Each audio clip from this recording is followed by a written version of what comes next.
Israeli हमले में Houthi वज़ीर आज़म अहमद गालिब की शहादत की तस्दीक कर दी गई है। हूसी हुक्काम ने तस्दीक की है कि 2 रोज़ कबल सना पर होने वाले इसराइली हमले में वज़ीर आज़म अहमद गालिब और कई वज़रा शहीद हो गए हैं। सेहूनी हमले में मुतादिद अफराद ज़ख्मी भी हुए।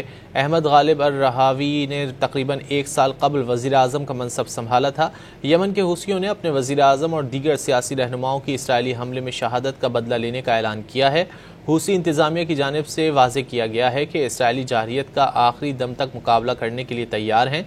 उन्होंने गैर मुल्की कंपनियों को इसराइल छोड़ने की वार्निंग भी दे दी। इसराइली हमले में हूसी वज़ीर आज़म अहमद गालिब की शहादत की तस्दीक कर दी गई है। हूसी हुक्काम ने तस्दीक की है कि 2 रोज़ कबल सना पर होने वाले इसराइली हमले में वज़ीर आज़म अहमद गालिब और कई वज़रा शहीद हो गए हैं। सेहूनी हमले में मुतादिद अफराद ज़ख्मी भी हुए। अहमद गालिब अल रहावी ने तकरीबन 1 साल कबल वज़ीर आज़म का मनसब संभाला था।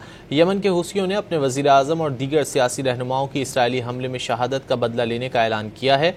हूसी इंतज़ामिया की जानिब से वाज़े किया गया है कि इसराइली जारहियत का आखिरी दम तक मुकाबला करने के लिए तैयार हैं।